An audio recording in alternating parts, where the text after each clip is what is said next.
Verb एक part of speech है जो बेसिकली एक पर्टिकुलर सेंटेंस में यह दिखाता है कि वो सेंटेंस में कार्य कैसे किया गया है। ये बेसिकली एक्शन को दिखाता है। वैसे दूसरे शब्द में बोलेंगे तो इसे बोल सकते हैं यह एक डूइंग वर्ड है। This is what called doing word. तो वर्ब बेसिकली दो टाइप के होते हैं। पहला होता है हेल्पिंग वर्ब और दूसरा होता है मेन वर्ब। अब हेल्पिंग वर्ब क्या होता है? हेल्पिंग वर्ब एक वर्ब है जो कोई दूसरे वर्ब के साथ अटैच होकर एक पर्टिकुलर सेंटेंस को कंप्लीट करता है। और मेन वर्ब स्वतंत्र रूप से रह सकता है और इसके लिए कोई जरूरी नहीं है इसके साथ कोई दूसरा वर्ब साथ में हो। अब हेल्पिंग वर्ब में दो पार्ट हैं, एक होते हैं मॉडल्स और दूसरा होता है प्राइमरी एक्सक्लूसिव वर्ब। ये जो मॉडल होते हैं ये स्वतंत्र रूप से नहीं रह सकते हैं, कैन, कुड में एक्सेट्रा। और ये जो प्राइमरी एक्सक्लूसिव वर्ब्स हैं इसके साथ ये क्या है कि ये हेल्पिंग वर्ब में भी यूज हो सकते हैं और मेन वर्ब में भी यूज हो सकते हैं, डिपेंड करता है सेंटेंस के अनुसार।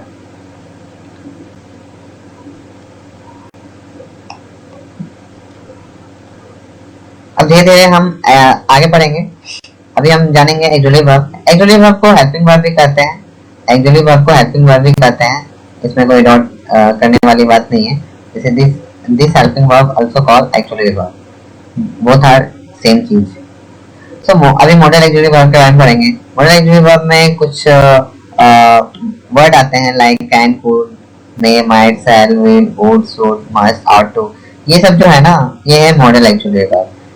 और इसका हमेशा जो प्रयोग होता है हेल्पिंग वर्ब नहीं किया जा सकता है। इसका मेन वर्ब में कभी भी नहीं यूज किया जा सकता है। एग्जांपल के लिए देखते हैं, जैसे सी कैन रन फास्ट। अब देखो यहाँ पे कैन जो है ना वो है मॉडल, इसको एक्चुअली वर्ब भी कह सकते हैं। और मॉडल जो है हेल्पिंग वर्ब या एक्चुअली वर्ब का पार्ट है, ठीक है।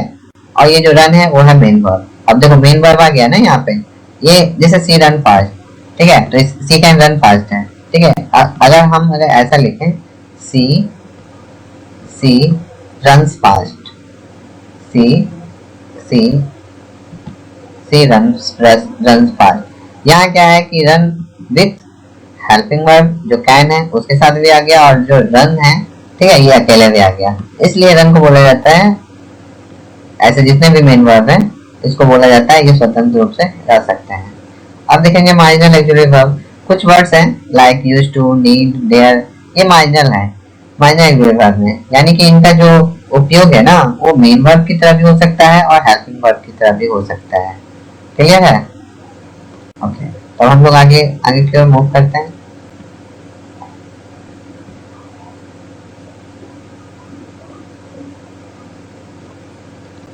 इसके एग्जाम्पल है ये जो हमने ऊपर में पढ़ा था, about primary एक्सक्लूसिव वर्ब।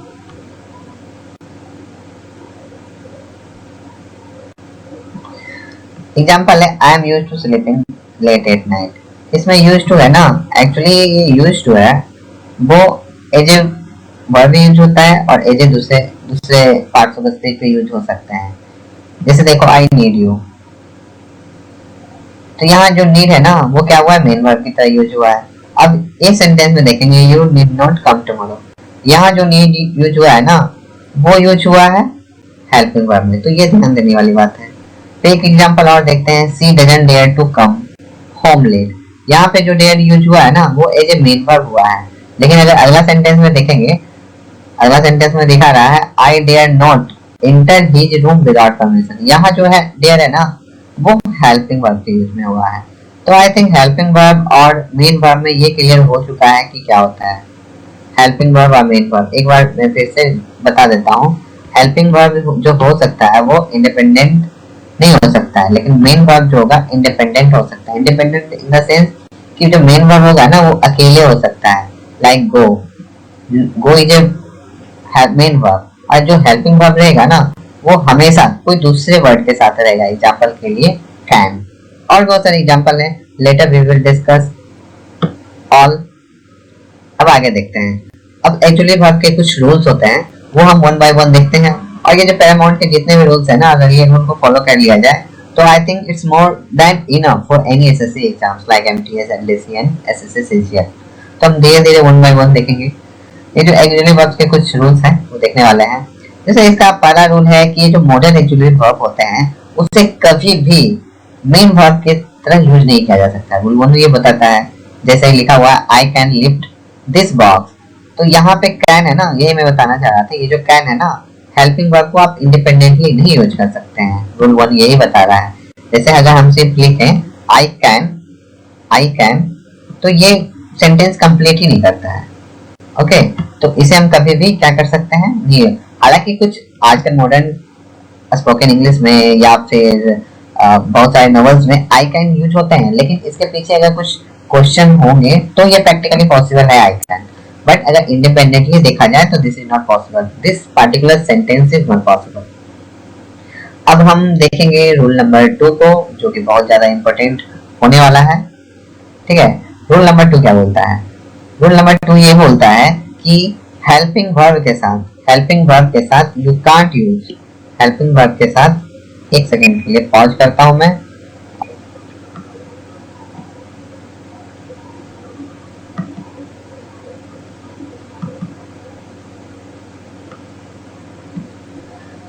हाँ, तो ये जो मॉडल एक्चुअली वर्ब होते हैं V1, V2 या V3,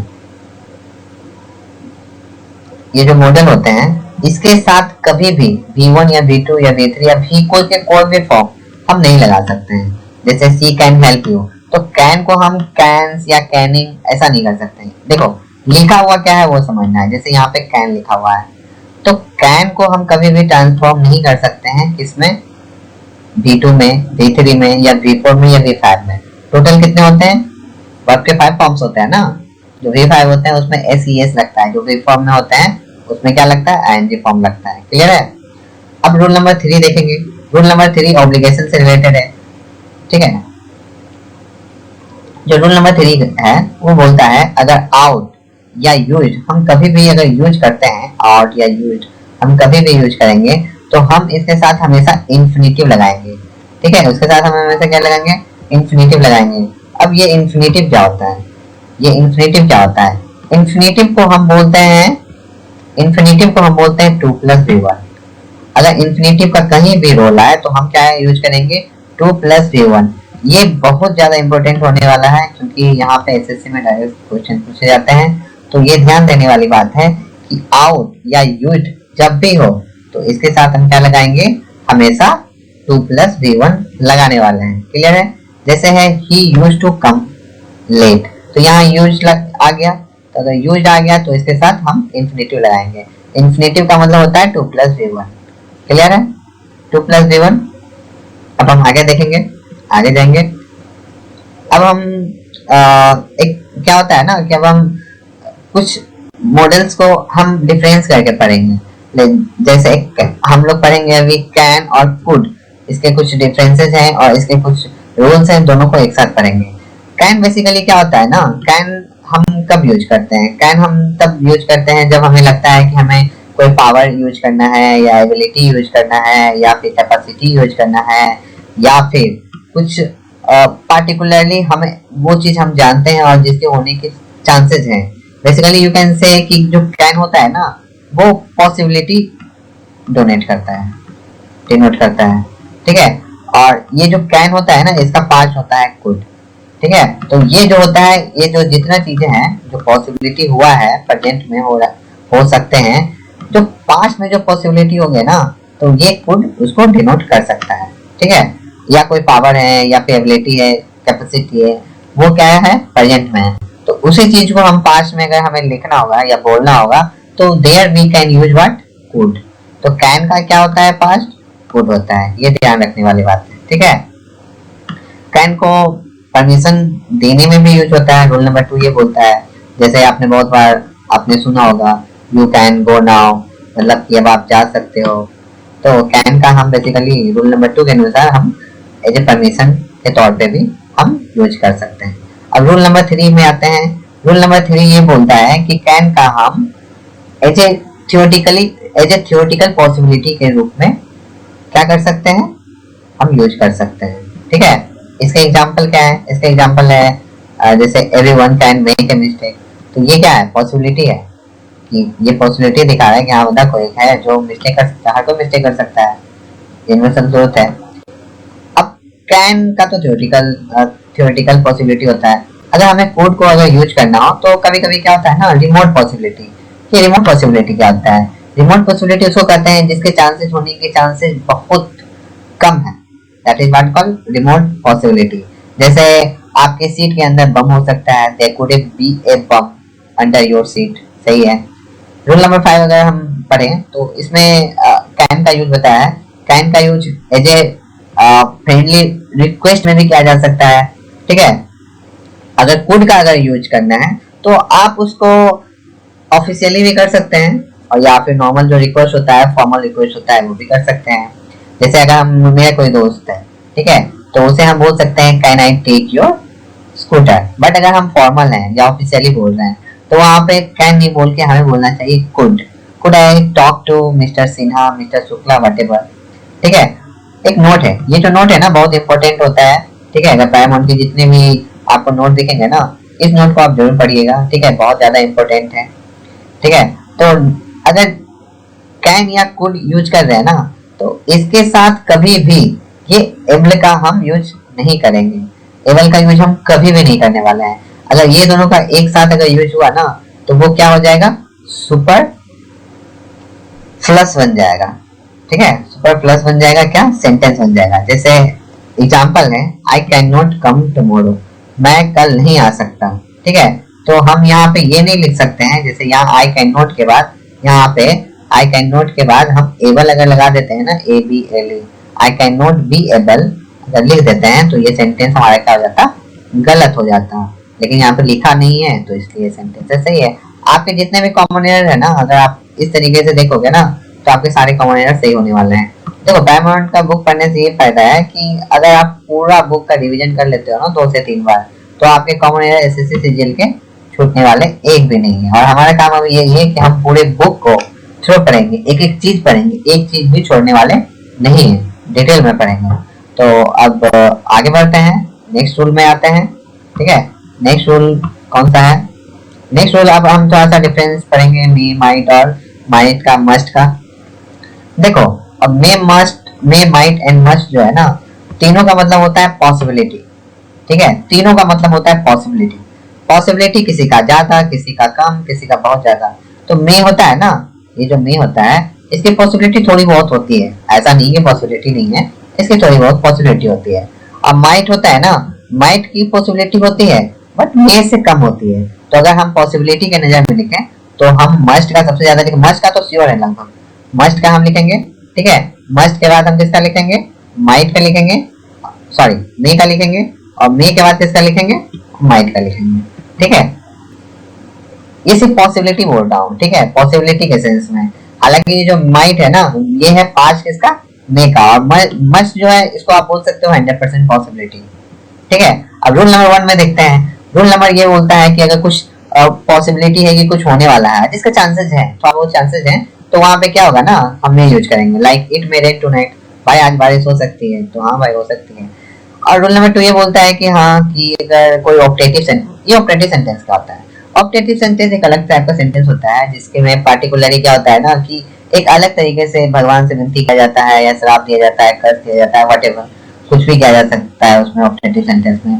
जैसे इसमें लिखा हुआ है मे यू लिव लॉन्ग, इसका मतलब ये होता है भगवान करे आप, भगवान नहीं मतलब बेसिकली क्या होता है, अगर किसी को किसी बारे में अच्छा सोचना है तो हम उससे अच्छा ही बोलते हैं, जैसे आप ज्यादा दिन जियो। तो वहां पे उस ऑप्टेटिव सेंटेंस में ना, हम इच्छा व्यक्त करने के लिए, हमारी इच्छा है कि आप ज्यादा दिन जियो, तो वहां पे हम कोई और दूसरा वर्ब ना यूज करके हम वहां पे क्या यूज करते हैं? मे यूज करते हैं। हालांकि ये कॉमन एरर में अगर आप जाओगे तो इससे क्वेश्चन आएंगे, वो हम जब कॉमन एरर लास्ट में करेंगे ना, तो उसमें हम आपको बताएंगे। ठीक है। अब देखते हैं रूल नंबर 3 में। अब होता है प्रिंसिपल क्लॉज, एक होता है सबऑर्डिनेट क्लॉज। जब ये दोनों हो ना, और उसमें अगर कुछ पार्टिकुलर सेंटेंसेस है, जैसे सबऑर्डिनेट क्लॉज में that, so that, in order that से प्रारंभ हो वो, ठीक है, तो उसमें से अगर लगे कोई पर्पस, तो उस सबऑर्डिनेट क्लॉज में क्या होता है ना, मे का यूज होता है। जैसे we eat so that the may line. देखो यहाँ पे सो दैट आ गया ना, या देखो ये कैसे, ये इसमें एरर कैसे पहचानेंगे? ठीक है, आगे चल के इस पे आएंगे क्वेश्चन, तो उसको डील करेंगे। अब देखो बेसिकली प्रिंसिपल क्लॉज होता क्या है? प्रिंसिपल क्लॉज आपका ये हो गया। ठीक है। जो पहला वाला होता है ना, बेसिकली वो होता है, ठीक है, प्रिंसिपल क्लॉज। और ये वाला जो हो गया ना, इसको बोलते हैं सबऑर्डिनेट क्लॉज। तो प्रिंसिपल क्लोज के बाद अगर सो दैट का हो ना, सो दैट का जिक्र हो या फिर दैट का ही जिक्र हो या इन ऑर्डर दैट का जिक्र हो, तो उसके बाद अगर लगे कि हम लोग खाते हैं तो क्यों खाते हैं भाई, तो जीने के लिए खाते हैं, तो वैसे सेंटेंस में ना मे का यूज होता है, एम ए बाई।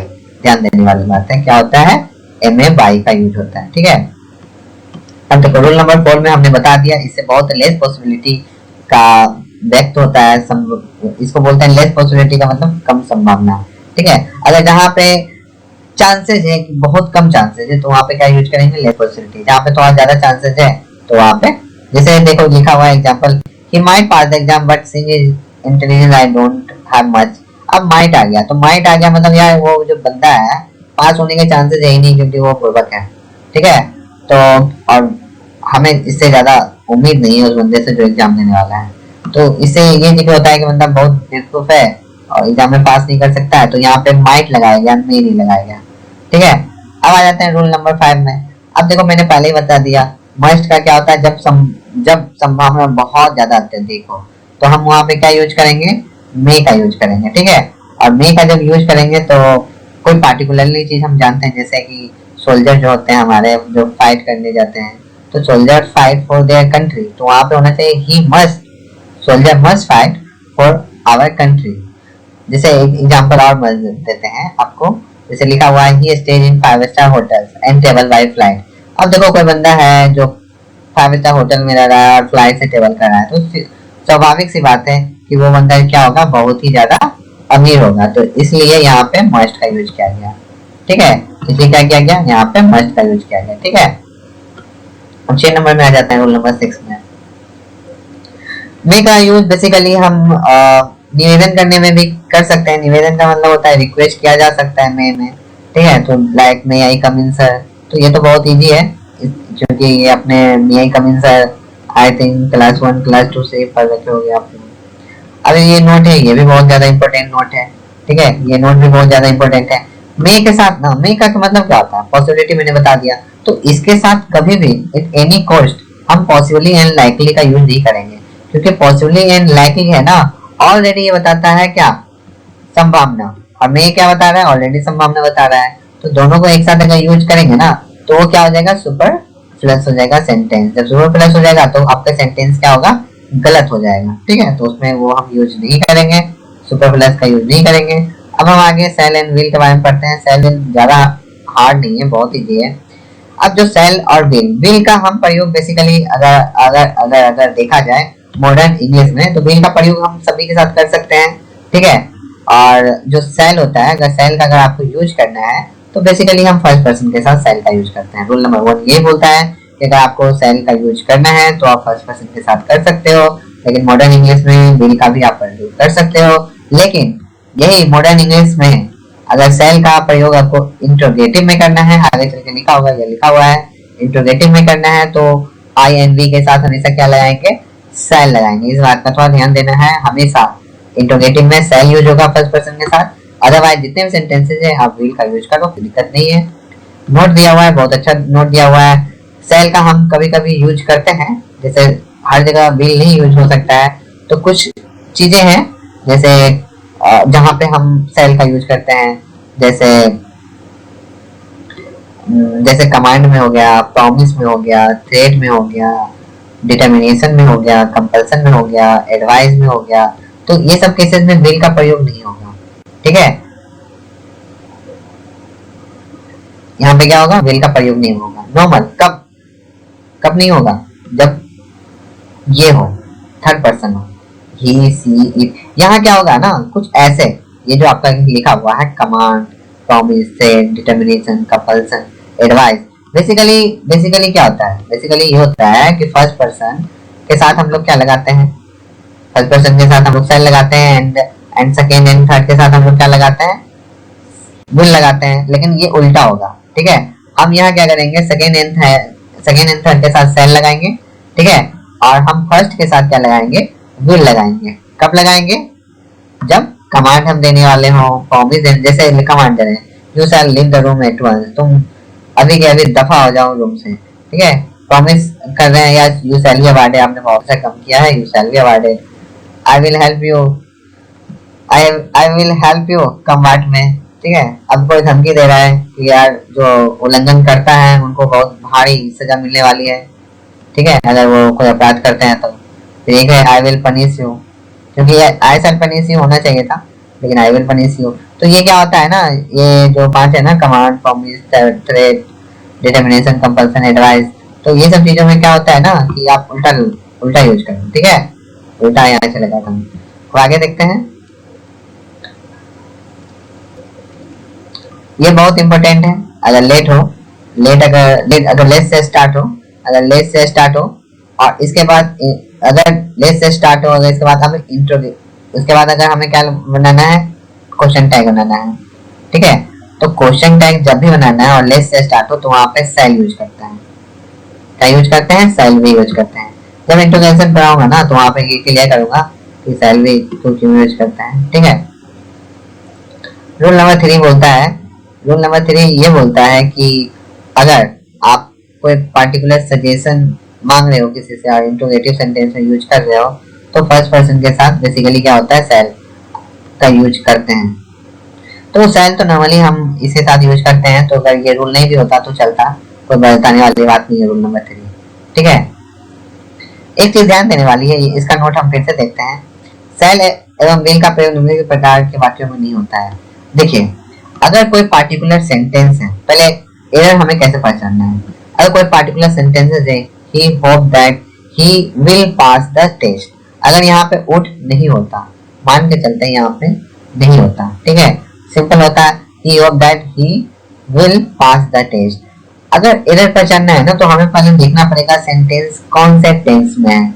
तो अगर सेंटेंस कोई पार्टिकुलर टेंस में है ना तो हमें सारे जो वर्ड है हमें उसके अनुसार, जितने भी फॉर्म है ना उसके अनुसार भी फॉर्म हो गए हैं, उसके अनुसार हमें क्या करना पड़ेगा, जितने भी वर्ब हो गए उसके अनुसार हमें डेवलप करना पड़ेगा। जैसे विल है, यहाँ होप्ड है, तो विल का पास क्या होता है, वुड होता है, तो ये क्या हो जाएगा, होप्ड के अनुसार यहाँ पे वुड हो जाएगा। यहाँ पे अकॉर्डिंग टू टेंस विल क्या चेंज हो जाएगा, वुड में चेंज हो जाएगा, ठीक है। तो आई थिंक ये क्लियर है। तो अब आगे की ओर मूव करते हैं।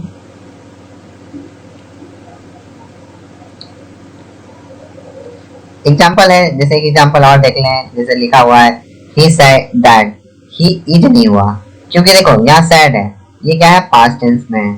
अगर एक पार्टिकुलर ये जो बंदा बोल रहा है वह कहा, ही वाज कमिंग, ये तो आपका एक नरेटिव पार्ट है, ये नरेटिव पार्ट है। जैसे ही इज कमिंग होता और नरेटिव पार्ट होता तो प्रैक्टिकली सही होता, लेकिन ये जो सेंटेंस है ना पूरा इनडायरेक्ट है। तो इनडायरेक्ट वाले सेंटेंस में क्या होगा ना, जो आगे का जो ये जो टेंस है ना, according to this tense said, ये क्या हो जाएगा, चेंज हो जाएगा, और वहां पे क्या हो जाएगा, ये जो इज होगा ना वो इज कन्वर्ट हो जाएगा वाज में, ठीक है। और ये वाज क्या है, अकॉर्डिंग टू सैड आया, और सैड क्या है, पास्ट में, तो पास्ट में अगर हम बदलेंगे तो इज का वाज में बदल देंगे, ठीक है। अब रूल नंबर 2 बहुत ज्यादा इंपॉर्टेंट है। रूल नंबर 2 ये बोलता है कि दो कार्य भविष्य में एक के बाद एक हो और दूसरे कार्य पहले कार्य के होने पर निर्भर करे तो पहला कार्य सिंपल प्रेजेंट टेंस होता है और दूसरा जो होगा वो सिंपल फ्यूचर टेंस होता है। ये जो रूल है ना बहुत ज्यादा इंपॉर्टेंट है, इससे बार बार क्वेश्चन आते हैं। जैसे है कि if I come I will meet you, तो अगर मैं आऊंगा तो आपसे मिलूंगा, दोनों क्या है, दोनों जो पार्टिकुलर वर्ड है दोनों है फ्यूचर में, ठीक है। अगर आप हिंदी में बोलोगे, इसका हिंदी अनुवाद ये होता है, अगर मैं आऊंगी तो आपसे मिलूंगी, या मैं आऊंगा तो आपसे मिलूंगा। हिंदी में क्या है, दोनों तरफ आऊंगा आऊंगा है, ठीक है। लेकिन if you are in English ना तो आपको बोलना पड़ेगा if I come I will meet you, क्योंकि रूल क्या बोलता है, रूल ये बोलता है कि पहला जो सेंटेंस होगा ना वो क्या होगा, सिंपल प्रेजेंट में होगा, और जो दूसरा होगा वो दूसरा क्या होगा, वो होगा सिंपल फ्यूचर में। ये रूल बहुत, और बेसिकली अगर इफ आ जाए ना, अगर इफ आ जाए और पहला जो है दूसरे पर डिपेंड करे या दूसरा वाला पहला पर डिपेंड करे, डिपेंड कब होगा, डिपेंड तब होगा जब दो सेंटेंस हो, और बेसिकली वहां से इफ से स्टार्ट होगा, ठीक है। और इफ से बहुत सारे चीज हो सकता है, एज सून एज भी हो सकता है, एज दो भी हो सकता है, बहुत सारी चीज हो सकते हैं, वो आगे पढ़ेंगे। जैसे देखो लिखा हुआ है if, as soon as, in case, provided, unless, until, before। तो ये सब सेंटेंस से क्या होता है ना, ये कंडीशनल शब्द जब आएगा ना उस टाइम बताएंगे। ये इसको बोलते हैं conditional, conditional sentence. Conditional sentence कुछ नहीं है, एक रूल है, ठीक है। हम उसको अगर एक होता है ना चीज तो उस पर दूसरा चीज डिपेंड करता है ना, उसको बोलते हैं कंडीशनल, ठीक है। अब वुड के बारे में हम देखेंगे। वुड का रूल नंबर 1 बहुत ज्यादा इंपॉर्टेंट है, क्योंकि ये पास्ट हैबिट भी बताता है। जैसे बेसिकली जैसे प्रेजेंट हैबिट अगर हमें बताना है तो इसको तो हम कॉन्टेक्ट देख चुके हैं, किसको, सिंपल प्रेजेंट टेंस को। जैसे the sun rises in the east होता है, ये सब जानते हो। लेकिन पास्ट के अगर आप हैबिट बताना है ना तो वहां पे वुड को यूज कर लेते हैं कभी कभी। जैसे I would go to school by bus, अगर आप सिंपली बोलोगे I went school by bus तो ग्रामेटिकली सही नहीं है, ठीक है। क्योंकि उसमें अगर आदत अगर दिखाना हो तो सही नहीं है। अगर आदत हमें दिखाना हो तो आई वुड यूज करेंगे। क्या यूज करेंगे, I would go to school every day, ठीक है। तो आगे हम देखते हैं रूल नंबर 2 में। हाँ, रूल नंबर 2 भी बहुत बहुत बहुत ज्यादा इंपॉर्टेंट है। रूल नंबर 2 में बोलता है ना, आपको शायद पता नहीं होगा आप लोगों को, लेकिन ये जान लो, वुड रेदर। वुड रेदर का मतलब होता है पसंद या प्रेफरेंस। इसका हिंदी अनुवाद होगा he would rather die than beg. वह मर जाएगा लेकिन भीख नहीं मांगेगा। वह मर जाना पसंद करेगा लेकिन भीख नहीं मांगेगा। वुड रेदर का मतलब होता है पसंद। हाँ, हमें ये दोनों में एक चीज पसंद है, किससे, मरना। डाइन बैग, डाइन का मतलब होता है, डाइन का मतलब होता है उससे, मतलब मरने से, भीख मांगने से अच्छा है मरना। हिंदी में अगर आप ट्रांसलेट करो तो इसका मतलब ये हो गया, he would rather die than beg. वह बंदा जो है वो मरना पसंद करेगा भीख मांगने से। भीख नहीं मांगेगा, वो मर जाएगा। तो वुड रेदर के बाद जब भी यूज होगा देन होगा, लेकिन आपका कॉमन एरर में क्या होगा, वहां पे देन की जगह पे देन लिखा होगा, THEN। तो इस चीज से बचना है, ठीक है। कॉमन एरर में ऐसे बहुत आते हैं। जब भी वुड रेदर आए, आपका जब भी वुड रेदर आए, ये वाला वुड रेदर, तो वहां पे क्या करेंगे हम लोग, वहां पे हम लोग देन का यूज करेंगे, क्लियर है। ओके, अब आ जाते हैं रूल नंबर 3 में। रूल नंबर 3 क्या बोलता है, रूल नंबर 3 मैंने तो बता ही दिया है कि अगर कोई पर्टिकुलर सेंटेंस अगर पास्ट में हो तो उस पास्ट के अनुसार हम पूरे सेंटेंस को फॉर्म करेंगे। जैसे यहाँ पे लिखा हुआ है ही, जैसे यहाँ पे लिखा हुआ है ना, यहाँ पे क्या लिखा हुआ है, यहाँ पे लिखा हुआ है ही होप्ड। यहाँ पे क्या हो गया, ये पास्ट हो गया, क्या हो गया, ये पास्ट हो गया। तो ये जो पास्ट हो गया ना, इसके बाद क्या होगा, आगे वाला भी पास्ट होगा, तो विल ना होके वहां पे वुड हो जाएगा। तो रूल नंबर 3 तो पहले से ही पता है, ठीक है। अब रूल नंबर 4 देख लेते हैं। ये जो वुड पहले ही पता है कि हैबिट बताता है, ठीक है। अब हैबिट यूज टू भी बताता है, याद रखने वाली बात है। एक तो वुड बताता है, यूज टू भी बताता है। जैसे I use to go school by bus, यहाँ पे ये भी लिख सकते हैं I would go to school by bus. तो दोनों का सेम मतलब है। ये भी क्या हो रहा है, पास्ट बता रहा है, ये पास्ट बता रहा है, पास्ट हैबिट बता रहा है। फिर I would return on food, we played 4 hours before returning home, ये भी बेसिकली बता रहा है, ठीक है। लेकिन इन दोनों से अच्छा पास्ट नहीं बता रहा है, ठीक है। क्योंकि देखो यहाँ 4 hours हो गया, we played 4 hours before returning home, तो लग रहा है तो आप, लेकिन एक सिंपल पास्ट से आप ये नहीं अनुमानित लगा सकते हो कि वो चीज आपका हैबिट ही फॉर्म कर रहा है, क्लियर है। चलो क्लियर है तो आगे चलते हैं, ठीक है। अब पांचवा है, हाँ पांचवा बहुत ज्यादा इंपॉर्टेंट है। पांचवा ये बोलता है, बहुत बहुत ज्यादा इंपॉर्टेंट है, इससे क्वेश्चन आते हैं एग्जाम में। पांचवा कहता है अगर कोई इमेजिनरी सेंटेंस हो, ठीक है, अगर कोई इमेजिनरी सेंटेंसेस हो तो प्रिंसिपल क्लॉज में ना, प्रिंसिपल क्लॉज में ना हम वाज नहीं लगाते हैं। If I was a word, ठीक है, नहीं होगा, वहां वाज की जगह ना वर हो जाता है। क्या हो जाता है, जैसे यू वर लिखते हैं ना, यू वर, अगर इमेजिनरी सेंटेंसेज हो। और इसके बाद भी अगर इमेजिनरी सेंटेंसेज, पहला तो ये है कि हम वाज नहीं लगाते हैं, वर्ड लगाते हैं। और उसके बाद जो आती है, ये तो आपका हो गया, ये तो आपका हो गया सबऑर्डिनेट क्लॉज, ठीक है। तो ये जो आपका प्रिंसिपल क्लॉज हो गया ना, उसमें हम क्या करते हैं ना, वुड लगाते हैं, यहाँ पे विल नहीं लगाएंगे, या कोई दूसरे वर्ब या नहीं लगाएंगे, कोई दूसरे मॉडल नहीं लगाएंगे, ठीक है। यहाँ पे क्या यूज करते हैं, हम यूज करते हैं इमेजिनरी, पूरी कल्पना, इमेजिनरी सेंटेंसेस में। कंडीशनल अलग था, ये कंडीशनल अलग है, कंफ्यूजन नहीं होना है। ये कंडीशनल अलग है, इमेजिनरी अलग है। कंडीशनल में हम लोग क्या करते थे, पहले हम लगाते थे सिंपल प्रेजेंट, फिर सिंपल फ्यूचर। इसमें क्या करेंगे, पहले हम वर्ड यूज करेंगे, अगर कुछ भी हो, अगर कोई भी आई है, ही है, कहीं भी हो, तो हम वहां पे वर्ड ही यूज करेंगे, WEI। और उसके बाद हम यूज क्या करेंगे, वुड यूज करेंगे। ठीक है, क्लियर है? तो ये चीज ध्यान देने वाली बात है, बहुत ज्यादा इंपॉर्टेंट है ये भी। ठीक है, अब आगे देखते हैं आगे क्या है।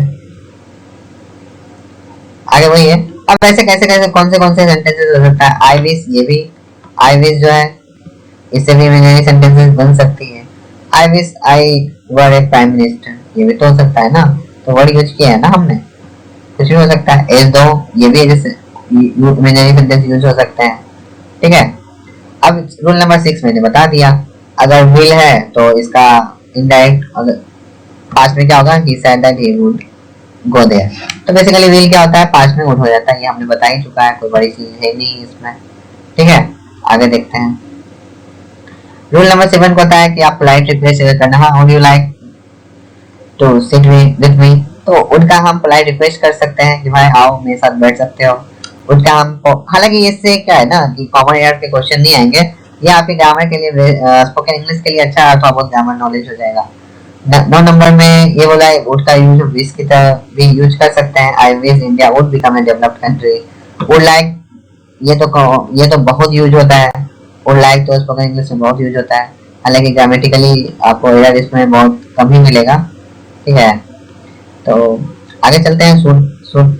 सूट का हम यूज करते हैं।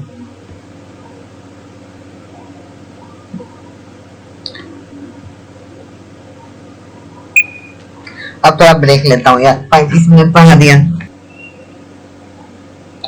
अब हम लोग सूट के बारे में पढ़ेंगे। सूट का बेसिकली जो यूज है ना, उसको सजेशन या एडवाइस में हम यूज कर सकते हैं, rule number 1 and rule number 2।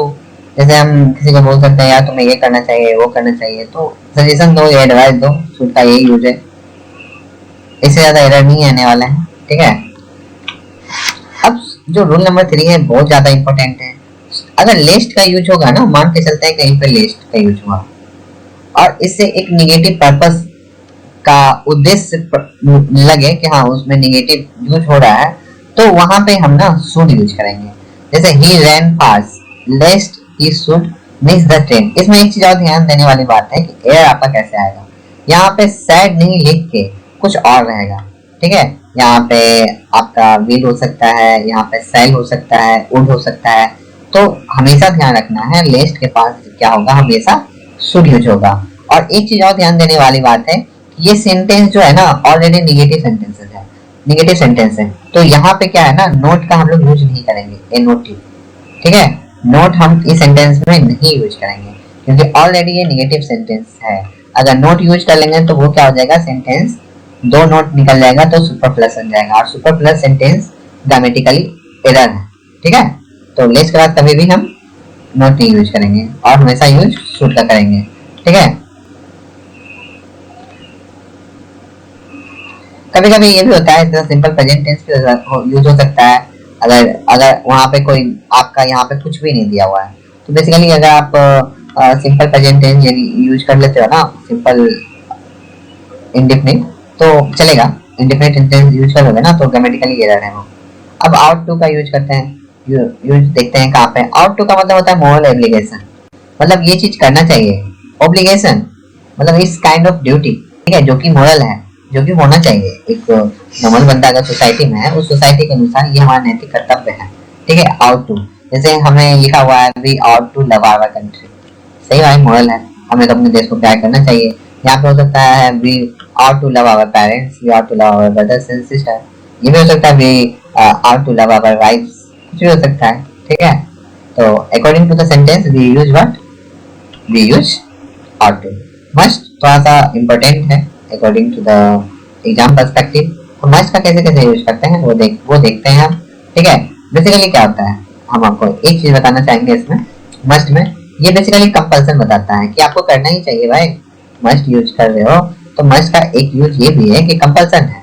जैसे आप एग्जाम में जाते हो ना, तो आपको ब्लैक इंक में लिखना है या ब्लू इंक में लिखा आता है। अगर आप देखते होगे एडमिट कार्ड, जब आप एडमिट कार्ड देखते होगे तो उसमें लिखा जाता होगा ये वाला सेंटेंस जरूर कि कैंडिडेट मस्ट राइट इन पिंक, तो यहाँ पे मस्ट यूज करना है क्योंकि कंपल्सन है। अब एरर में ये आ सकता है कि यार यहाँ पे आपको साइड लिख देगा, शूट लिख देगा, तो यहाँ पे सजेशन नहीं है, कंपल्सन है। तो कंपल्सन में क्या करेंगे, मस्ट यूज करेंगे। अब एक फिक्स डिटर्मिनेशन होता है, हालांकि इसे एरर नहीं आएंगे रूल नंबर 2 से, ठीक है। इसमें होता है एग्जांपल है India must win the world cup, एक डिटर्मिनेशन है भाई, जीत सकते हैं लेकिन पॉसिबिलिटी होने की कम चांस है, ठीक है। इंडिया तो बहुत कम ही जीतता है। मस्ट का प्रयोग ड्यूटी में भी होता है, a soldier must fight for his country. एक सोल्जर है तो वो क्या करेगा, वो देश के लिए लड़ेगा ना, तो वहां पे मस्ट हुआ है, ये पॉसिबिलिटी है जो 100% है, इसलिए मस्ट का यूज हुआ है। अब देखते हैं यूज टू।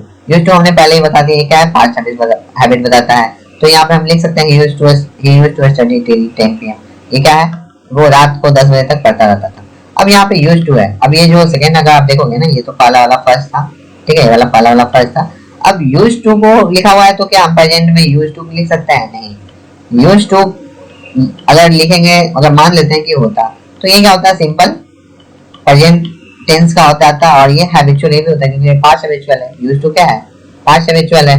अगर यूज टू होता है तो वो क्या होता है, सिंपल में क्या होता है, सिंपल प्रेजेंट टेंस में वो प्रेजेंट हैबिचुअल रहता है। लेकिन प्रेजेंट हैबिचुअल के लिए, प्रेजेंट हैबिचुअल वो सेंटेंस के लिए कॉन्टेक्ट मिला हुआ है, किसको मिला हुआ है ना, सिंपल प्रेजेंट टेंस को, क्योंकि उससे क्या होता है, जैसे example the sun rises in the east, the sun rises in the east क्या है, एक हैबिट ही है ना, हैबिचुअल एक्शन है। यहाँ जो सूर्य होता है वो हमेशा उगता है, कहाँ पूरा उगता है, तो ये हैबिचुअल एक्शन है। तो यहाँ पे ऑलरेडी इसे मिला हुआ है सिंपल प्रेजेंट टेंस को, तो उस केस में अगर यूज टू या यूजेस टू है ना, तो प्रेजेंट टेंस में क्या होगा, नहीं यूज होगा, ठीक है, वहां पे हम यूज नहीं करेंगे। क्लियर है, आगे देखते हैं। अब आगे एग्जांपल भी आएगा, जैसे देखिए he uses to study till 10 PM and then goes to bed, grammatically error है, तो यहाँ यूजेज है ना, यूजेज को आप काट दीजिए, ये आप यूजेज को आप कट कर सकते हो, ठीक है, यहाँ कट करके यहाँ पे सिर्फ नॉर्मल स्टडी लिख सकते हो, ठीक है। अब यूज टू का क्या है ना, कि अगर आप यूज टू को कैसे कैसे केस में यूज कर सकते हो, अफर्मेटिव में भी यूज कर सकते हो, ये तो यूज है नॉर्मल सी बात है। अगर नेगेटिव में यूज करते हो तो यूज है ना, तो आप इस तरीके से ग्रामेटिकली सही है। यहाँ पे लिखा है he didn't use to come here, ठीक है, ये ध्यान रखना, ये भी पास्ट है, यूज टू यहाँ का जिक्र है, यहाँ पे ये ध्यान देने वाली बात है। ये सेंटेंस हमने अभी ऊपर में क्या बोला, यूज टू यूज नहीं करेंगे, ऊपर में हमने क्या बोला, ये जैसे है ना, यहाँ पे यूज टू का जिक्र नहीं है ना, लेकिन यहाँ पे यूज टू है। यहाँ पे यूज टू क्यों यूज हुआ है, यहाँ पे यूज टू क्यों यूज हुआ है, यहाँ पे इसलिए यूज हुआ है क्योंकि हमने क्या बनाया, इसका निगेटिव। अब हम इसका निगेटिव बनाएंगे तो ये जो पास्ट वाला है ना, इस पास्ट के बदले डिड आ गया, अब डिड आ गया, अब जो यूज्ड है इसका V1 क्या होता है, यूज होता है, और नॉर्मल टू तो लगा दिया, इसके बाद डिड के बाद नॉट लगा दिया, तो ये जो सेंटेंस है ना ग्रामेटिकली करेक्ट सेंटेंसेस है, ठीक है। वैसे ही हमने अगर पास्ट में इंट्रोगेटिव है, इसको इंट्रोगेटिव में चेंज करने के लिए डिड लगा दिया, डिड लगा दिया, तो इसमें घबराने वाली चीज नहीं है, ठीक है। अब एक चीज और ध्यान देने वाली है, ये नोट मैंने बोला है, नोट पैरामाउंट बुक का बहुत ही ज्यादा इंपॉर्टेंट नोट है, ठीक है। अगर वर्ब और यूज टू हो, मान के चलते हैं कोई वर्ब आ गया है और उसके बाद यूज टू है, तो उसके साथ हमेशा हम V4 लगाएंगे, यानी कि V4 लगाएंगे, V4 यानी कि V1 प्लस ing लगाने वाले हैं। एग्जाम्पल के लिए जैसे हम देखते हैं M लग गया और M के बाद यूज टू लग गया, तो यहाँ पे हम V1 कभी भी नहीं लगाएंगे। लोग क्या करते हैं, या एरर एग्जाम में क्या आएगा, यहाँ पे सिर्फ आ जाएगा गेट, यहाँ पे रहेगा गेट, आपको सेंटेंस लिख देगा, यहाँ पे आई एम यूज टू कर दिया, फिर यहाँ पे गेटिंग अप कर दिया, एरर मैं बता रहा हूँ, और लेट इन द मॉर्निंग कर दिया, यहाँ पे लिख दिया नो एरर। तो लोग सोचते हैं यार ये तो सेंटेंस सही है, अगर गेट है सिर्फ गेट है तो, लेकिन इसका रूल ये कहता है अगर वर्ब प्लस यूज टू हो, और भी है वो मैं आपको बताने वाला हूँ क्या है। तो वैसे पार्टिकुलर सेंटेंसेस रहेंगे ना, तो वहां पे हम क्या करेंगे ना, यूज नहीं करेंगे, ठीक है। जैसे कौन कौन सा सेंटेंसेस है जिसके साथ हमेशा, बहुत ज्यादा इंपॉर्टेंट है ये एग्जाम पर्सपेक्टिव से, ये जो रूल है बहुत ज्यादा इंपॉर्टेंट है, ठीक है। जैसे यहाँ पे है बी का मतलब क्या होता है, बी का मतलब ये होता है कि हिडन क्या है, बी के फॉर्म में वो देख लेते हैं। एक है बी, एक है ईट, एक है एम, एक है आर, वाज वर हो गया, बीन हो गया, और एक हो गया बीन, ठीक है। तो 7-8 है, ठीक है। तो ये जो है ना, ये बी के फॉर्म्स है, ठीक है, इसे घबराने वाली बात नहीं है ये, ठीक है, ये बी के फॉर्म्स है, इसे घबराने नहीं, ये बी का मतलब यही है। बी का मतलब हो गया कोई भी आपका वर्ब हो जाए, ठीक है, वर्ब हो जाए, ठीक है, और उसके बाद यूज टू आए या कस्टम टू आए या एवर्स टू आए या डिटेटिव टू आए या एडिक्टेड टू आए या डिवोटेड टू आए, एडिशन टू हो, लुक फॉरवर्ड टू हो, ऑब्जेक्शन टू हो, ओविंग टू हो, गिवन टू हो, टेकन टू हो, फ्रॉम टू हो, तो उसके साथ हमेशा जो वर्ब आएंगे वो बिफोर रहेंगे। ठीक है, यहाँ पे स्मोक नहीं होगा। अगर यहाँ पे सिर्फ स्मोक होता तो स्मोक क्या हो जाता, गलत हो जाता। Looking forward to meeting you है, मीट नहीं होगा। ठीक है, वैसे यूज टू ड्राइव नहीं है। ठीक है, क्लियर है चीजें? वेरी गुड, क्लियर है। तो आगे देखते हैं डेयर और नीड। ज्यादा हार्ड नहीं है, डेयर नीड बहुत ज्यादा इजी है। ठीक है, डेयर का मतलब होता है दुस्साहस करना, हाउ डेयर यू। ठीक है, हाउ डेयर यू जैसे हो गया, इसका मतलब दुस्साहस हो जाता है। नीड का मतलब आपको जरूरत पड़ता है, जैसे बेसिकली मॉडल में यूज अगर कर सकते हैं, इसको हम मेन वर्ब में भी यूज कर सकते हैं। ऐसे नीड से मेन वर्ब की यूज हुआ है। अब यहाँ पे डेयर है, she dare dare to go, उसकी हिम्मत नहीं है कि वो वहां चली जाए। She dare dare to go there, यहाँ पे डेयर भी देखो मेन वर्ब में यूज हुआ। ठीक है, अब मॉडल में देखते हैं। देखो नीड मॉडल समझ रहे हो ना, मॉडल का मतलब ये होता है वहां पे हेल्पिंग वर्ब होगा। तो नीड के बाद हेल्प आया ना, हेल्प क्या है, मेन वर्ब है। नीड यहाँ पे क्या हो गया, हेल्पिंग वर्ब हो गया, मॉडल हो गया, हेल्प हो गया, मेन वर्ब हो गया। ठीक है, I need to help him. ठीक है,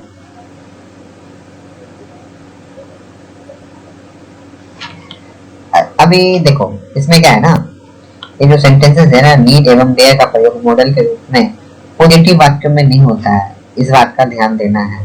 ठीक है, अगर होगा तो वहां पे हम इंफिनिटिव यूज करेंगे। ठीक है, अगर होगा नहीं होता है यार,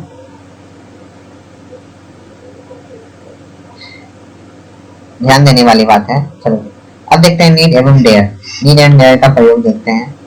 हाँ, ये जो नीड एंड डेयर होता है ना, उसको पॉजिटिव वाक्यों में उपयोग नहीं कर सकते। जैसे आई नीड हेल्प हिम, ये गलत है क्योंकि नीड मॉडल हो गया। ठीक है, और मॉडल को हम क्या, मॉडल हो गया। ठीक है, मॉडल ऊपर में रूल है, उसके अनुसार हम क्या कर सकते हैं, पॉजिटिव वाक्य में एज ए मॉडल हम पॉजिटिव सेंटेंस में यूज नहीं कर सकते हैं, इसलिए ये सेंटेंस एरर हो गया। हम नीड का ज्यादातर अगर पॉजिटिव सेंटेंसेस में यूज करना है तो हम as a main verb use कर सकते हैं, जैसे I need to help him. अगर इसको मॉडल के रूप में यूज करना है तो आप इसको निगेटिव में यूज कीजिए या इंट्रोगेटिव में यूज करिए। लेकिन अगर नीड एंड डेयर का अगर आप पॉजिटिव में यूज करते हैं तो वो ग्रामेटिकली एरर है। ठीक है, इस बात का ध्यान रखना है कि नीड एवं डेयर के साथ हम मॉडल को पॉजिटिव अर्थ में यूज नहीं करेंगे। क्लियर है? अब आगे देखते हैं।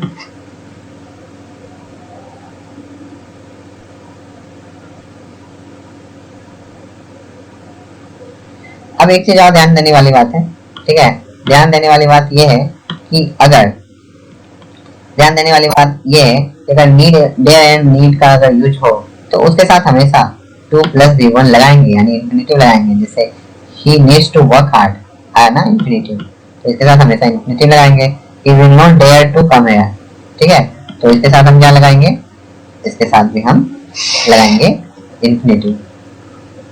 अब देखो यहाँ पे देखो रूल नंबर 1 में अगर निगेटिव सेंटेंसेस हो तो निगेटिव सेंटेंस में हम क्या करेंगे, 2 नहीं लगाएंगे। याद रखिए, पॉजिटिव में क्या है, हमने 2 लगाया और निगेटिव में 2 नहीं लगाएंगे। ध्यान देने वाली बात है। तो यहाँ I need not come tomorrow, यहाँ पे 2 नहीं लगा है।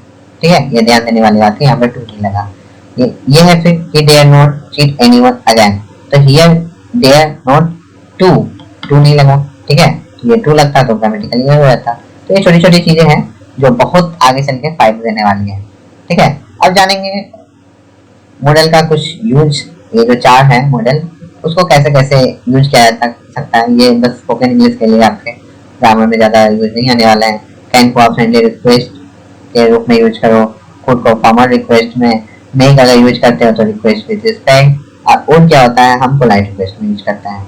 ठीक है, अब नीचे में कुछ फॉर्मूला दिया हुआ है, वो आप अपने अनुसार देख सकते हो। जैसे कुछ मॉडल्स हैं, ठीक है, एक्टिव वॉइस है, पैसिव वॉइस है। तो मॉडल के बाद अगर देखो, अगर एक्टिव वॉइस जब मैं पढ़ाऊंगा तो ज्यादा क्लियर करूंगा। बस ये जो अभी बुक है ना, उस बुक के अनुसार मैं आपको बता देता हूँ। जैसे इंडेफिनिट टेंस हो गया, ठीक है, और कोई एक्टिव है, जैसे सब्जेक्ट है, मॉडल है, V1 + ऑब्जेक्ट है, तो ये मैं इसलिए बता रहा हूँ क्योंकि मॉडल के बाद ना अगर पैसिव फॉर्म है ना तो ये वाला जो बी है ना, अब बी के बाद बी थ्री यूज होता है। ठीक है, तो हम पैसिव में जाते हैं क्या करते हैं, बी प्लस बी थ्री लगाते हैं। क्लियर है, कंटिन्यूअस का तो होता नहीं है पैसिव फॉर्म। ठीक है, तो इसको आप छोड़ ही दो। अब परफेक्ट है, देखो यहाँ पे भी बी प्लस बी थ्री आया ना, तो ये सब चीजें हैं। ठीक है,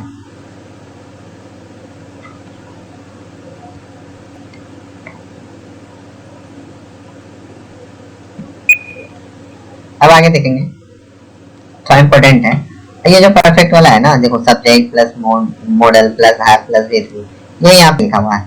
इसका लिखने का सेंस ये है ना, इसमें जो है ना, इसमें एक हिडन एबिलिटी है छिपा हुआ। जैसे आई, जैसे एग्जांपल है I could score good marks, इसका मतलब होता है ना आई हैड द एबिलिटी। ठीक है, इसमें फिर लिखा हुआ I could have score good marks, इसका मतलब देखिए I didn't score though I had the ability. ये सब जो मीनिंग है ना, इसके थोड़ा डिफरेंट मीनिंग हो जाते हैं अगर यहाँ पे हैव लिख दिया। ठीक है, आई कुड हैव, मेरे पास क्षमता था कि मैं अच्छा मार्क्स उठा पाता, बट उठा नहीं पाया। I could score good marks, मेरे पास एबिलिटी थी, लेकिन हुआ कि नहीं हुआ पता नहीं। इसमें क्या है ना कि बंदा एग्जाम में बैठा या नहीं बैठा डजंट मैटर इस सेंटेंस के अनुसार, बट इसमें कि बंदा एग्जाम में बैठा था लेकिन मार्क्स कम है। ठीक है, एबिलिटी था बट मार्क्स कम है। ठीक है, ये तो ऐसे दिया हुआ है, यू शुड वर्क हार्ड। ठीक है, इसमें ज्यादा कुछ दिया हुआ नहीं है। ठीक है, आगे बढ़ते हैं।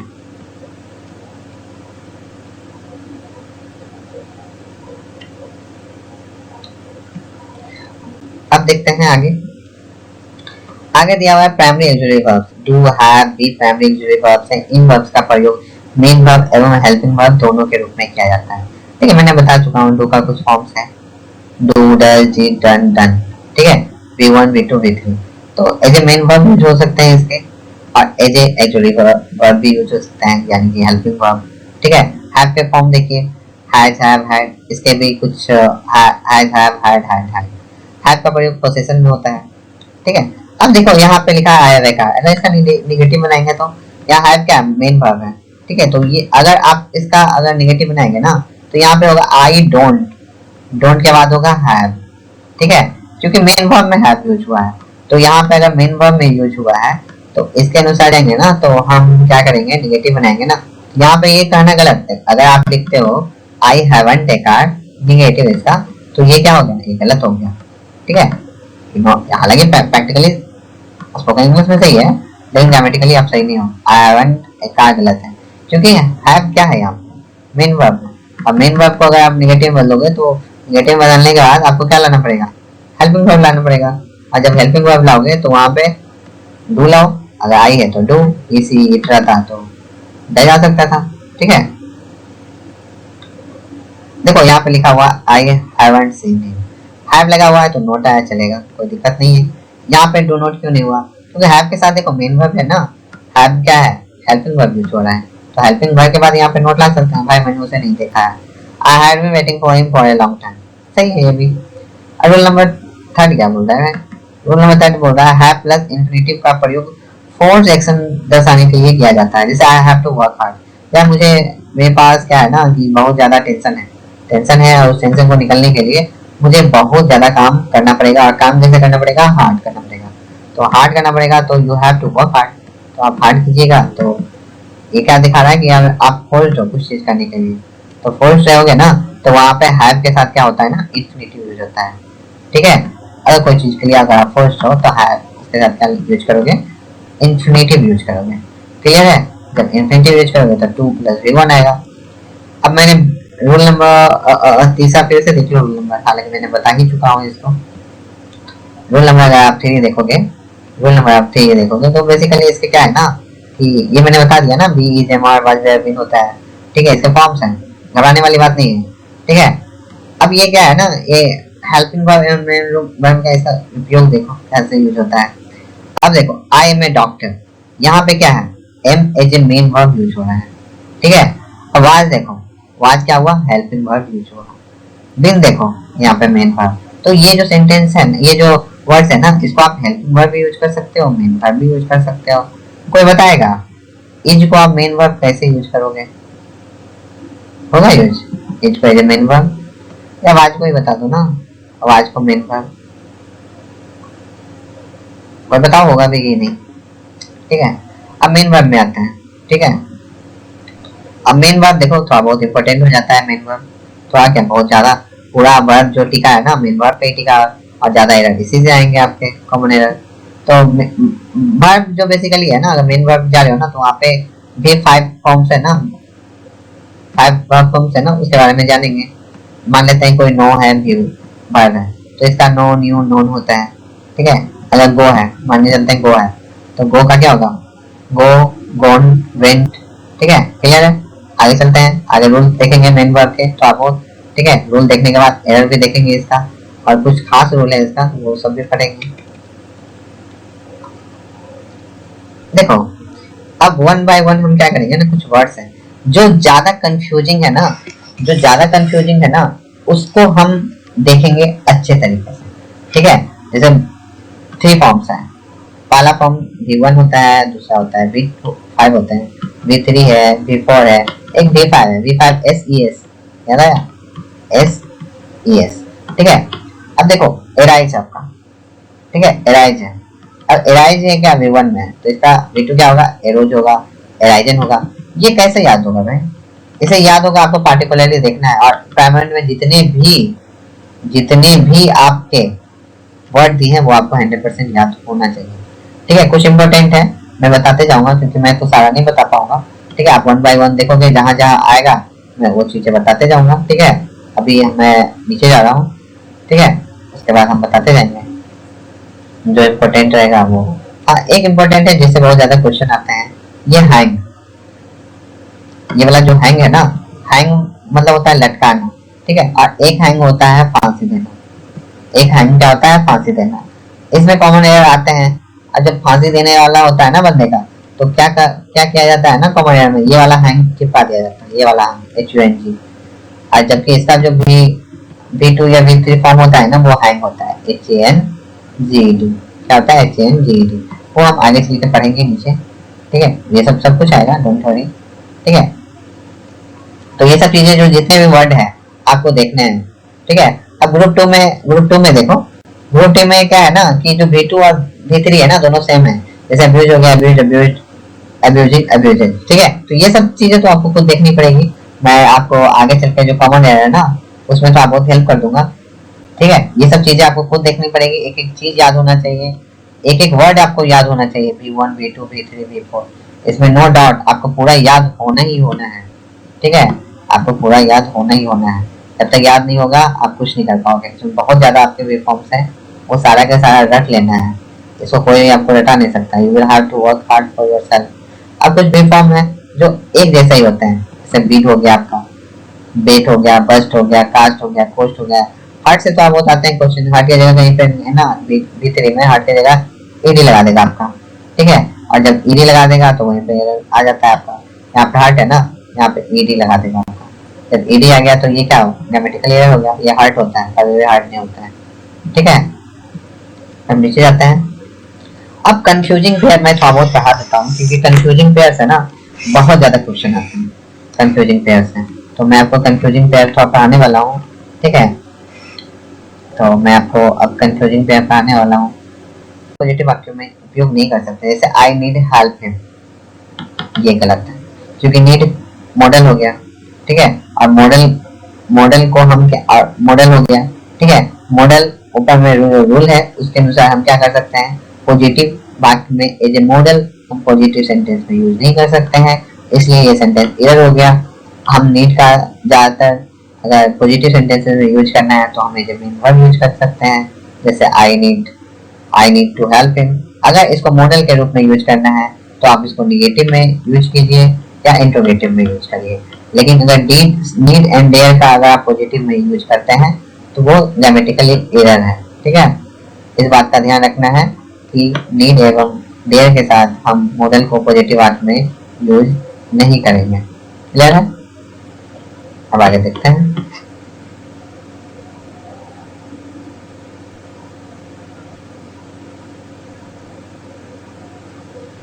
अब एक चीज और ध्यान देने वाली बात है।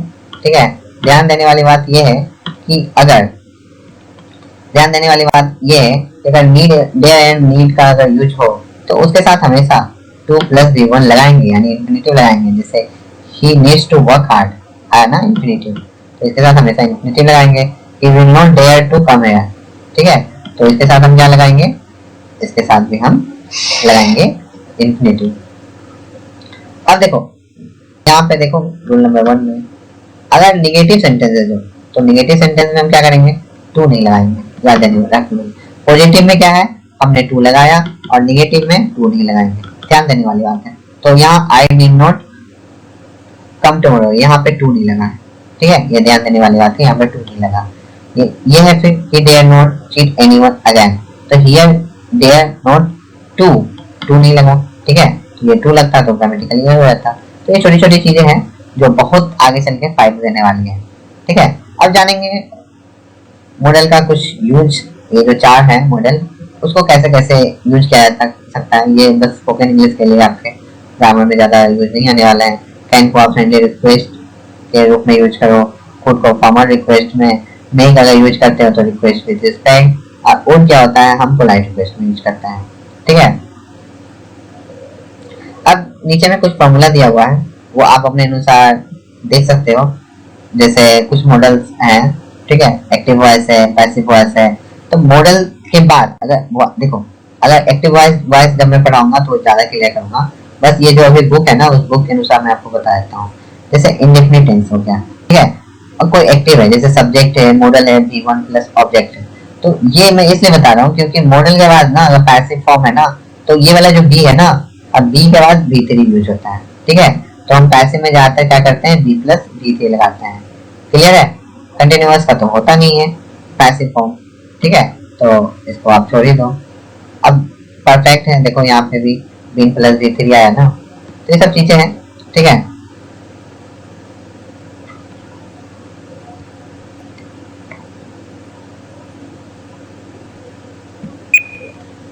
अब आगे देखेंगे, थोड़ा इंपॉर्टेंट है ये जो परफेक्ट वाला है ना, देखो subject plus model plus have plus V3, ये यहाँ पे लिखा हुआ है। इसका लिखने का सेंस ये है ना, इसमें जो है ना, इसमें एक हिडन एबिलिटी है छिपा हुआ। जैसे एग्जांपल है, I could score good marks, इसका मतलब होता है ना आई हैड द एबिलिटी, ठीक है। इसमें फिर लिखा हुआ I could have scored good marks, इसका मतलब देखिए I didn't score though I had the ability. ये सब जो मीनिंग है ना, इसके थोड़ा डिफरेंट मीनिंग हो जाते हैं अगर यहाँ पे हैव लिख दिया, ठीक है। आई कुड हैव, मेरे पास क्षमता था कि मैं अच्छा मार्क्स उठा पाता, बट उठा नहीं पाया।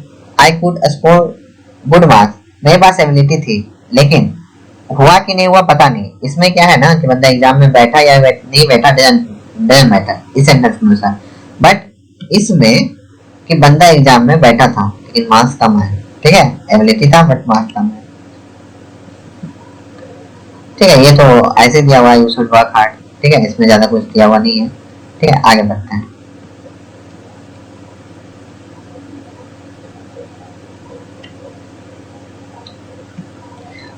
अब देखते हैं आगे दिया हुआ है primary auxiliary verbs, do, have, be primary auxiliary verbs हैं। इन वर्ब्स का प्रयोग मेन वर्ब एवं हेल्पिंग वर्ब दोनों के रूप में किया जाता है, ठीक है। मैंने बता चुका हूँ, डू का कुछ फॉर्म्स है, डू, डज, डिड, डन, ठीक है, V1, V2, V3। तो as a main verb use हो सकते हैं इसके, और एज ए एक्चुअली वर्ब भी यूज हो सकते हैं, यानी कि हेल्पिंग वर्ब, ठीक है। हैव के फॉर्म देखिए, हैज, हैव, हैड, इसके भी कुछ हैज, हैव, हैड, हैव का प्रयोग पोजीशन में होता है, ठीक है। अब देखो यहाँ पे लिखा है हैव का, अगर इसका निगेटिव बनाएंगे तो यहाँ हैव क्या मेन वर्ब है, ठीक है। तो ये अगर आप इसका अगर निगेटिव बनाएंगे ना, तो यहाँ पे होगा आई डोंट, डोंट के बाद होगा हैव, ठीक है, क्योंकि मेन वर्ब में हैव यूज हुआ है। तो यहाँ पे अगर मेन वर्ब में यूज हुआ है तो इसके अनुसार जाएंगे ना, तो हम क्या करेंगे, निगेटिव बनाएंगे ना। यहाँ पे ये कहना गलत है, अगर आप लिखते हो I haven't A car, negative इसका, तो ये क्या हो गया, ये गलत हो गया, ठीक है। हालांकि प्रैक्टिकली स्पोकन इंग्लिश में सही है, लेकिन ग्रामेटिकली आप सही नहीं हो। आई हैवंट ए कार गलत है, क्योंकि हैव क्या है यहाँ पे मेन वर्ब है। अब मेन वर्ब को अगर आप निगेटिव बदलोगे तो निगेटिव बदलने के बाद आपको क्या लाना पड़ेगा, हेल्पिंग वर्ब लाना पड़ेगा। और जब हेल्पिंग वर्ब लाओगे तो वहां पे डू लाओ, अगर आई है तो डू, इसी इटरा था तो डज आ सकता था, ठीक है। देखो यहाँ पे लिखा हुआ I haven't seen him, have लगा हुआ है तो नोट आया चलेगा, कोई दिक्कत नहीं है। यहाँ पे डू नोट क्यों नहीं हुआ, क्योंकि हैव के साथ देखो मेन वर्ब है ना, हैव क्या है, हेल्पिंग वर्ब यूज हो रहा है, तो हेल्पिंग वर्ब के बाद यहाँ पे नोट ला सकते हैं, भाई मैंने उसे नहीं देखा है, I had been waiting for him for a long time, सही है ये भी। और रूल नंबर थर्ड क्या बोल रहा है, रूल नंबर थर्ड बोल रहा है हैव प्लस इन्फिनिटिव का प्रयोग फोर्स एक्शन दर्शाने के लिए किया जाता है, जैसे I have to work hard, यार मुझे, मेरे पास क्या है ना कि बहुत ज्यादा टेंशन है और उस टेंशन को निकलने के लिए मुझे बहुत ज्यादा काम करना पड़ेगा, और काम कैसे करना पड़ेगा, हार्ड करना पड़ेगा, तो हार्ड करना पड़ेगा तो you have to work hard, तो आप हार्ड कीजिएगा। तो ये क्या दिखा रहा है कि आप फोर्स्ड हो कुछ चीज करने के लिए, तो फोर्स्ड रहोगे ना तो वहाँ पे हैव के साथ क्या होता है ना, इंफिनिटिव यूज होता है, ठीक है। अगर कोई चीज के लिए अगर आप फोर्स्ड हो तो हैव उसके साथ क्या यूज करोगे, इंफिनिटिव यूज करोगे, क्लियर है। जब इंफिनिटिव यूज करोगे तो टू प्लस वी वन आएगा। अब मैंने रूल नंबर तीसरा फिर से देख लो, रूल नंबर हालांकि मैंने बता ही चुका हूँ इसको। रूल नंबर अगर आप 3 देखोगे, रूल नंबर आप 3 देखोगे तो बेसिकली इसके क्या है ना कि ये मैंने बता दिया ना, be is am are was were been होता है, ठीक है, इसके फॉर्म्स हैं, घबराने वाली बात नहीं है, ठीक है। अब ये क्या है ना, ये हेल्पिंग वर्ब का इसका उपयोग देखो कैसे यूज होता है। अब देखो आई एम ए डॉक्टर, यहाँ पे क्या है, am as a main verb use हो रहा है, ठीक है। अब वाज देखो, वाज क्या हुआ, हेल्पिंग वर्ब यूज हुआ, बिन देखो यहाँ पे मेन वर्ब, तो ये जो सेंटेंस है, ये जो वर्ड्स है ना, इसको आप हेल्पिंग वर्ब भी यूज कर सकते हो, मेन वर्ब भी यूज कर सकते हो। कोई बताएगा इज को आप मेन वर्ब कैसे यूज करोगे, होगा यूज इज को एज ए मेन वर्ब, या आवाज को ही बता दो ना, आवाज को मेन वर्ब, कोई बताओ होगा भी कि नहीं, ठीक है। अब मेन वर्ब में आते हैं, ठीक है। अब मेन वर्ब देखो थोड़ा बहुत इंपॉर्टेंट हो जाता है मेन वर्ब, थोड़ा क्या बहुत ज्यादा, पूरा वर्ब जो टिका है ना मेन वर्ब पे टिका, और ज्यादा एरर इसी से आएंगे आपके, कॉमन एरर। तो वर्ब जो बेसिकली है ना, अगर मेन वर्ब जा रहे हो ना तो वहाँ पे भी 5 फॉर्म्स है ना, 5 वर्ब फॉर्म्स है ना, उसके बारे में जानेंगे। मान लेते हैं कोई नो है व्यू वर्ब है, तो इसका नो न्यू नोन होता है, ठीक है। अगर गो है, मान के चलते हैं गो है, तो गो का क्या होगा, गो, गोन, वेंट, ठीक है, क्लियर है। आगे चलते हैं, आगे रूल देखेंगे मेन वर्ब के, तो आपको, ठीक है, रूल देखने के बाद एरर भी देखेंगे इसका, और कुछ खास रूल है इसका, वो सब भी पढ़ेंगे। देखो अब वन बाय वन हम क्या करेंगे ना, कुछ वर्ड्स हैं जो ज्यादा कंफ्यूजिंग है ना, जो ज्यादा कंफ्यूजिंग है ना, उसको हम देखेंगे अच्छे तरीके से, ठीक है। जैसे 3 फॉर्म्स हैं, पहला फॉर्म V1 होता है, दूसरा होता है V5 होता है, V3 है, V4 है, एक V5 है, V5 SES, याद आया, SES, ठीक है। अब देखो एराइज आपका, ठीक है, एराइज है, अब एराइज है क्या V1 में है, तो इसका V2 क्या होगा, एरोज होगा, एराइजन होगा। ये कैसे याद होगा भाई, इसे याद होगा आपको पार्टिकुलरली देखना है, और प्राइमरी में जितने भी आपके वर्ड दिए हैं वो आपको 100% याद होना चाहिए, ठीक है। कुछ इंपॉर्टेंट है मैं बताते जाऊंगा, क्योंकि मैं तो सारा नहीं बता पाऊंगा, ठीक है। आप 1 बाय 1 देखोगे, जहां जहां आएगा मैं वो चीजें बताते जाऊंगा, ठीक है। अभी मैं नीचे जा रहा हूँ, ठीक है, उसके बाद हम बताते जाएंगे जो इम्पोर्टेंट रहेगा वो। हाँ एक इम्पोर्टेंट है जिससे बहुत ज्यादा क्वेश्चन आते हैं, ये हैंग, ये वाला जो हैंग है ना, हैंग मतलब होता है लटकाना, ठीक है, और एक हैंग होता है फांसी देना, एक हैंग क्या होता है, फांसी देना। इसमें कॉमन एरर आते हैं, और जब फांसी देने वाला होता है ना बंदे का, तो क्या किया जाता है ना कॉमन एरर में, ये वाला हैंग चिपका दिया जाता है, ये वाला HUNG, और जबकि इसका जो V2 या V3 फॉर्म होता है ना, वो हैंग होता है HANGED, क्या होता है HANGED, वो हम आगे चल के पढ़ेंगे नीचे, ठीक है। ये सब कुछ आएगा, डोंट वरी, ठीक है। तो ये सब चीजें जो जितने भी वर्ड है आपको देखने हैं, ठीक है। अब ग्रुप टू में देखो, ग्रुप टू में क्या है ना कि जो V2 और V3 है ना, दोनों सेम है, जैसे अब्यूज हो गया, अब्यूज, अब्यूजिंग, अब्यूजेड, ठीक है। तो ये सब चीजें तो आपको खुद देखनी पड़ेगी, मैं आपको आगे चल के जो कॉमन है ना उसमें तो आपको हेल्प कर दूंगा, ठीक है। ये सब चीजें आपको खुद देखनी पड़ेगी, एक एक चीज याद होना चाहिए, एक एक वर्ड आपको याद होना चाहिए, V1 V2 V3 V4, इसमें नो डाउट आपको पूरा याद होना ही होना है, ठीक है, आपको पूरा याद होना ही होना है। जब तक याद नहीं होगा आप कुछ नहीं कर पाओगे, इसमें बहुत ज्यादा आपके वे फॉर्म्स हैं, वो सारा का सारा रट लेना है, इसको कोई आपको रटा नहीं सकता, you will have to work hard for yourself. अब कुछ वे फॉर्म है जो एक जैसा ही होते हैं, जैसे बीट हो गया आपका, बेट हो गया, बस्ट हो गया, कास्ट हो गया, कोस्ट हो गया।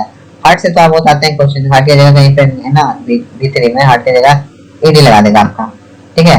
और जब ईडी लगा देगा तो वहीं पे आ जाता है आपका, यहाँ पे हार्ट है ना, यहाँ पे ईडी लगा देगा आपका। जब ईडी आ गया तो ये क्या हो, ग्रामेटिकल एरर हो गया, ये हार्ट होता है, कभी भी हार्ट नहीं होता है, ठीक है।